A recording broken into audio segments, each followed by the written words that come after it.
Hi there. I am at the, what is this event exactly? The Hawthorne CERT Mixer Mixer. And we are in the city of Hawthorne. Where are we located right at the moment? at the Memorial Center on El Segundo Boulevard. Okay. This is Sam English. And what is your title for disaster preparedness and stuff for the city? Well, I'm the temporary emergency preparedness coordinator, and but my legal title for the city is legal risk specialist. Cool. So what do you do? You have the CERT teams, you Yes. have communications. What other things are you supervising? Yeah, right now I have a huge umbrella under, as you mentioned, the CERT team. That's why we have in this mixer, and I have my team, which is Jim and Kenny, Jim Matthews, Kenny Lamar, and obviously part of Tri-City CERT, and with under Cindy's umbrella, and with the Gardena Disaster Communication Services, which is led by you, Stuart. I mean, you are a very beneficial and integral part of this whole process. So, but yeah, it encompasses a lot of things up under my job title and what I do here. Okay. So what are we doing at this event tonight? What is this all about? We're trying to do outreach to the citizens of Hawthorne to get them more engaged with CERT and to educate them on CERT, what CERT does, how they respond to disasters, and they're always constantly training to keep their disaster preparedness skills up to par. Very cool. So do we have LA County Fire here today? Yes, we have LA County Fire, we have Tri-City CERT, we have Listos, California, and I think that is it. We may have someone else. I apologize. Okay, not a problem. Okay, thanks for filling us in. We're going to go talk to some of the other guys. Okay, thank you very much. Thank you. Okay, so I am here with Jim Matthews and Kenneth Lamar. You like Kenny or Kenneth? Kenneth, if I'm not in trouble. Okay, that's very good. So we're at this great Hawthorne event. And Kenny is in. You're the number. You're like a CERT 01 or something like that. Yes, I was this morning. Okay, very good. And so you're basically run the team, basically. Yes, with a lot of help from Jim. I'm the Hawthorne project manager. The project manager. What does a project manager do? He sets up events like this for the community, and anytime the community has a event, then I'll put up a booth and show people how to outreach cut and off. stuff. Yeah. Okay, very good. Now we got Jim here. So what do you have a title? What do you do? CERT volunteer, and I do whatever they need me to do. Okay, which includes radio traffic, setting up tents, helping out when there's an emergency. And then outreach to the community, outreach to the graduates that have graduated from Hawthorne to get them to come out and help us. And basically Kenny and I do whatever Sam English, the legal risk specialist and emergency preparedness coordinator for the city of Hawthorne needs us to do. We're here to support him and help keep the community prepared for any eventuality. Very cool. Kenny, we got anything interesting coming up this year? Oh, usually we have the health fair, and we have the senior fair, and The big one is Earth Day. Earth That Day. comes up every April, and Yeah. we've been there now for 4 years, and just gets better and better every year. Okay, so let's say we have a big earthquake. What's your procedure? What do? You just text everybody? If the phones are working, call them. Would you have a meet at the EOC? What's your procedure? well, my procedure is I come to the EOC and set up and make sure that I could contact all of you guys around the area. Okay. And do a radio check on all the areas around the city and in Gardena too. Okay, And see where we need to send resources to. gotcha. And in that situation, what would you be doing?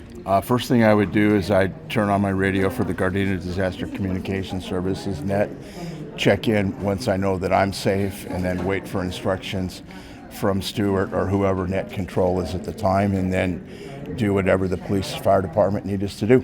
So you'll be coordinating with Kenny. Right. And you're going to be talking to the police department, right? The police department and the fire department. Yes. And you'll be just coordinating with them. I'm sure somebody's going to have to go rover with them, maybe go to the police department and communicate, or the fire department. And it sounds like you may be the one who's be doing a lot of movement there, and Kenny may be in the EOC a lot.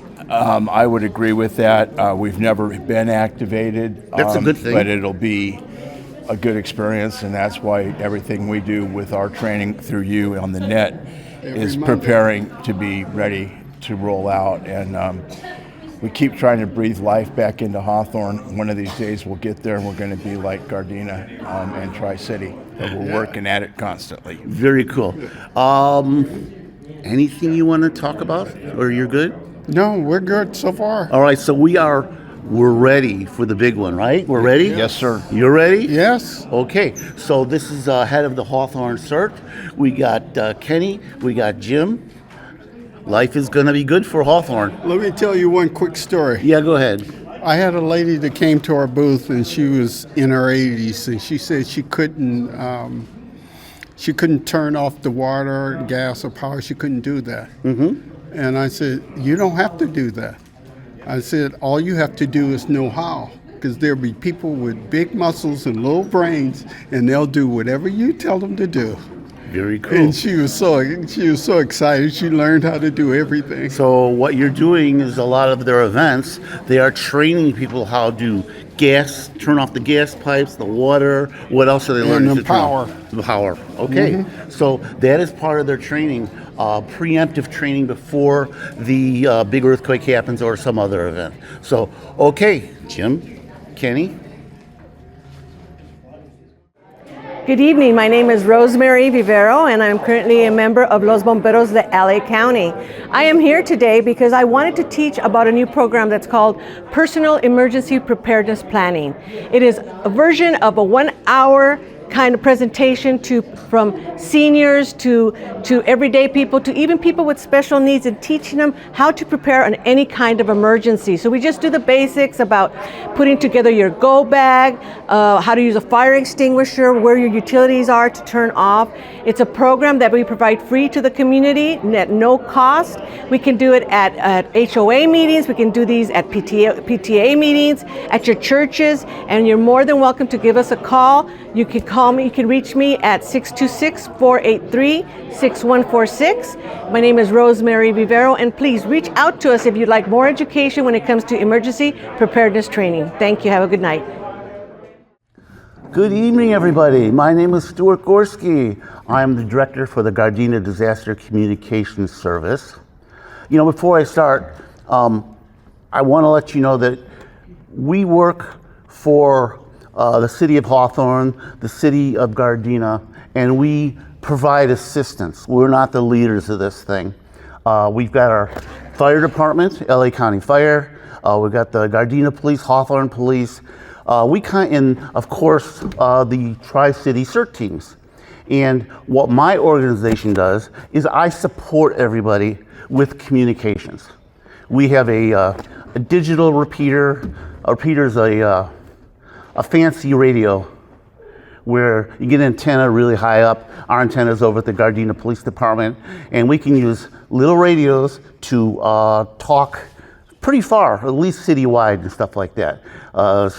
You have most of you know about little FRS radios and GMRS and ham radio and stuff like that. We're a little bit different. We're on a digital system, and we created this a number of years ago just so we can provide communications in the city of Gardena, which is expanded to Hawthorne and Lawndale.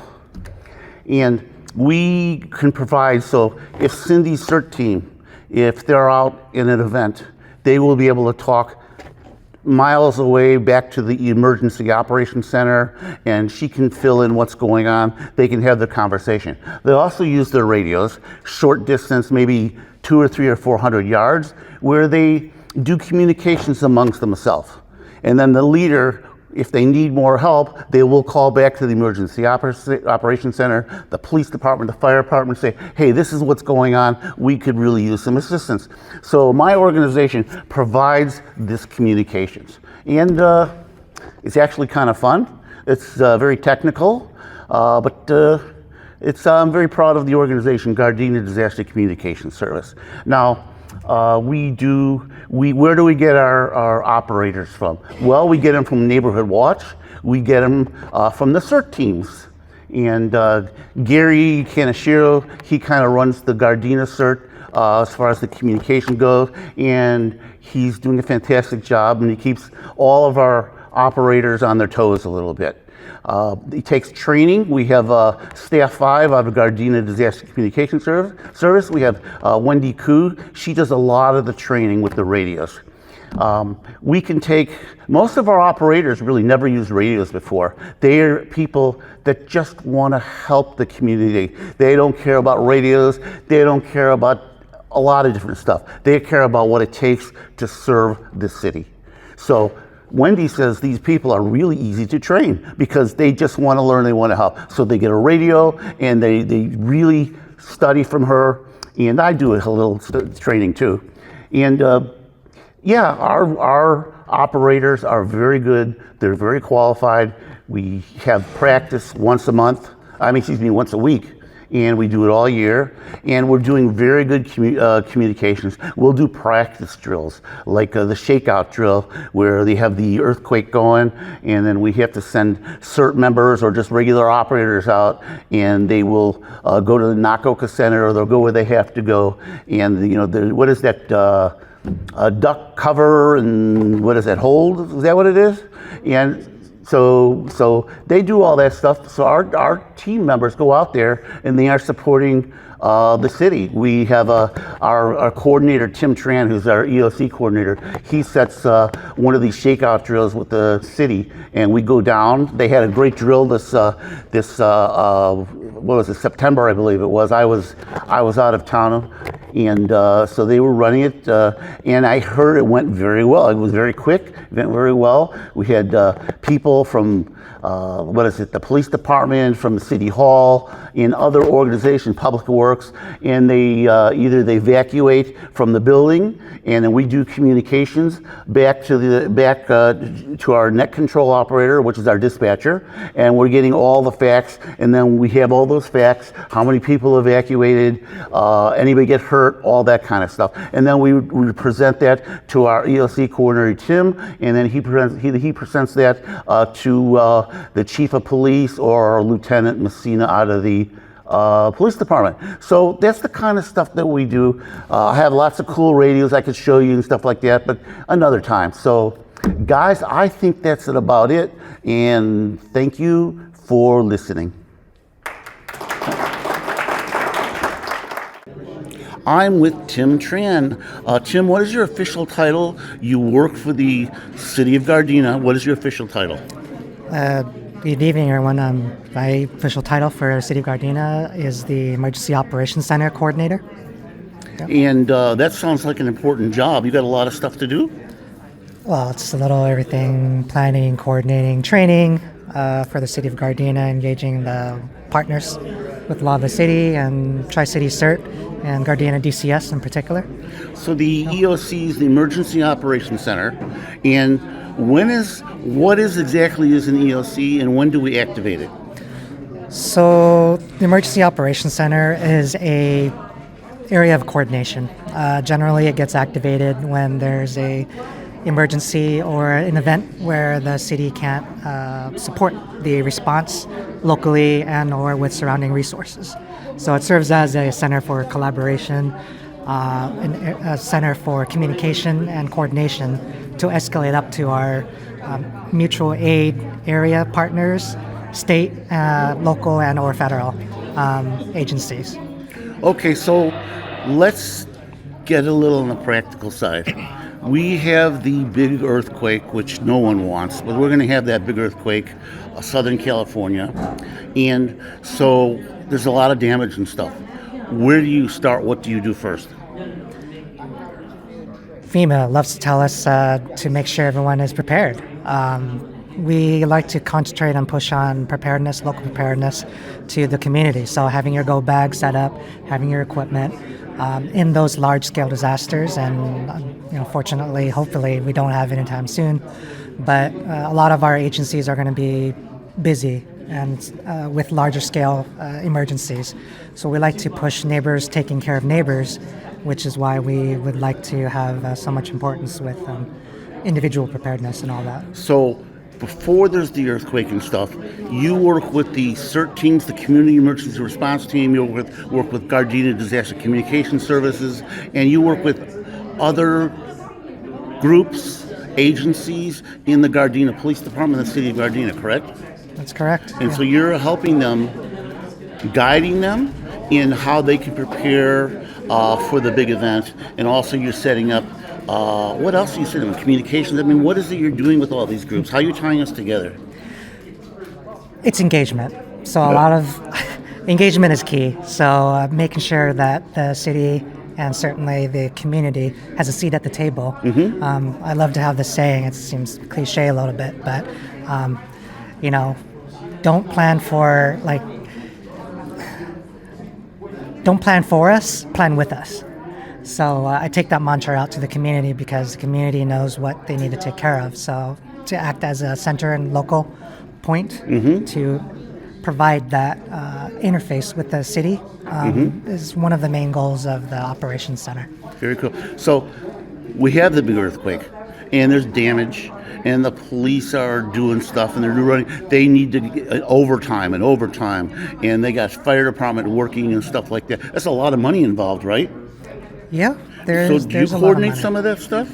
The operations center, because we do work on a lot of the coordination. Part of that is financial reimbursements. So a lot of that is making sure all the city departments and our partners even understand the process, can track it, can fill out all the forms and collect it and coordinate it all. Once that is all attached, we just send it all out, and then it helps with reimbursement. Very cool. You know, we have gone to some of the training that Tim has us attend, and I know what he's talking about. It's very involved, record keeping, everything. If the city wants to get paid back for their emergency funds and stuff like that, Sure. Otherwise, we get screwed, right? Yeah, case in point, COVID. There's a lot of forms and everything in terms of overtime hours, equipment spent, Category A costs for emergency services. Got it. But a lot of that gets tracked by the EOC, and then in return, we provide all those documents to FEMA, and it helps with reimbursements. Okay, very cool. Thank you for talking to everybody. They'll get something out of this. I'm sure they will. So, yeah. Thank you for working with us. I'm sure he's going to have a lot of stuff for us this year. So it can be an adventure, but we're learning stuff. So thank you, Tim. All right, thanks so much, Stuart. Okay, guys. Thank you so much all for coming out today. My name is Cindy Matsuda, and I'm the president of Tri-City CERT. And I just want to thank everyone for coming out. Tri-City CERT is a nonprofit, a 501c3. And we decided way back in 2008 to combine the 3 city CERT groups, Gardena, Hawthorne, and Lawndale, to be one, to come under the umbrella of Tri-City CERT, so that we can really serve our community and teach them and educate them and be a preparedness team, a response team, and also to help in recovery if there is a disaster. So that is our mission, and I'm so glad that the CERT team, the members that are here, and if you want to get more involved, 2026, we have a whole load of stuff that you can do. So, but it's just one of our biggest things that we do is community preparedness, because without preparing people, and really being a voice in the community, helping people, then we'll be no good for response. You have to know how to talk to people and how to educate them before you can respond to them. Because when we were responded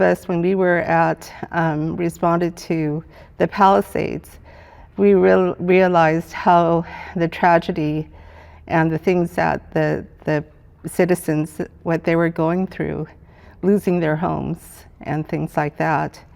And so it's so important to, while it is blue skies, to be there to help people, and then we'll be ready for the dark gray skies too. So anyway, I just want to also let you know that we will be having a hybrid CERT class, and it will be in June. So basically, hybrid CERT is just like a CERT class, but it's a little bit different. 12 hours online instruction, and you go through all the modules, and then afterwards you come back for 12 hours of in-person CERT skills training. So if you haven't done that yet, I encourage you to do so. It really is, who has taken the hybrid class? Raise your hands. Okay. So, so I encourage you, the rest of you, to take it as a CERT refresher, and also to invite your friends and family also to take it.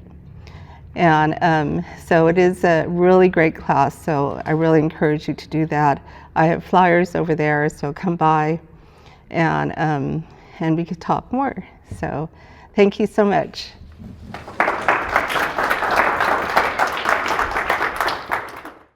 First, I'd like to thank everyone for attending this outreach, and it's always a pleasure, always a thrill to be here. And when I first started with the city, I didn't know much about CERT until we got it reactivated in Hawthorne with Tri-City CERT. But personally, I'd like to thank Cindy, I'd like to thank Stuart, Jim, and Kenny for your tremendous work you do for the city, you do for each city, Gardena, Lawndale, and Hawthorne. Tremendous respect for what you guys do. I'd like to thank Rosemary and her team for coming out. You guys, it means a lot to the city. Unfortunately, we scheduled this on a night where we have a council meeting. Otherwise, we would have had a few council people here, but there was a conflict. And we have a few members who are part from our police department who were part of CERT, but they had training and they couldn't be here. So, again, conflict, and I apologize for that. But I want to thank each and every one of you guys for coming out. It means a lot, not only to me, but to the city. And we need to have more events to educate our residents about emergency preparedness. That being said, I won't keep you guys long. The city, what we're doing, we're updating our local hazard mitigation plan. And by statute, every 4 to 5 years, each city in the state of California has to do this. And I'm sure Tim has been involved in that, so he knows what I'm talking about. In a nutshell, what a local hazard mitigation plan is basically when there's natural or man-made disasters, the city could declare it in a state of an emergency and apply for federal and state funding. So again, this plan identifies the risk within our city. For example, Rosemary mentioned it, major risks is the airport. There's one people overlook all the time, and this is underground pipeline. In America, we have over 2,000 to 3,000 miles of pipeline with different chemicals going through, and that could pose a hazard as well. So basically, the hazard mitigation process is, again, it focuses on our community, it focuses on vulnerable areas of our community, and where we go around and identify the risk where it might pose a major risk to the city. And we come up with a plan on how to mitigate those risks. Once the plan is done, it's a long, arduous process where we have to abide by state and federal guidelines. And this plan is basically incorporated into the city's general plan, part of the safety element. And again, I don't want to bore you because there's a lot of detail to it. But long story short, it's basically we want to ensure the needs of the most vulnerable areas of our community are, considered, and the hazard mitigation efforts are being met for those citizens. We want to strengthen, the resilience by tailoring certain mitigation strategies and to these communities, to these vulnerable areas of the community, I should say. Like I said, with that being said, there's a lot of detail, a lot of information. I don't want to bore you with it. Your time is very valuable, and I appreciate you guys being here. But we do have a committee. We formed a planning team, And if you guys would like more information, I have flyers, both in English and Spanish, but I am the point of contact. You can contact me, you can participate in some of the meetings, and we plan to have the plan completed by October or November of this year. It takes about a year to get these plans going, and that's all I have for now, you guys. Again, you know, there's more details, but if you guys are interested, I can, you know, educate you, you know, outside of that. So that being said, I'd like to conclude and thank everyone for attending again. I'd like to thank Tri-City CERT. Rosemary, Luis, thank you for coming out. You guys don't know what a pleasure it is to have you here. And all the CERT team members, thank you. You guys are really, really integral part of what we do when you guys deploy to volunteer your time for disasters. Again, thank you for your time. Thank you for coming out. Please have some more food, snacks on your way out. If you guys have any questions, I can always be reached either through Tri-City CERT, Hawthorne CERT, or through the city itself. Once again, that's all I have. Jim, you want to come close? I mean, Kenny? Thank you very much, you guys. Thank you.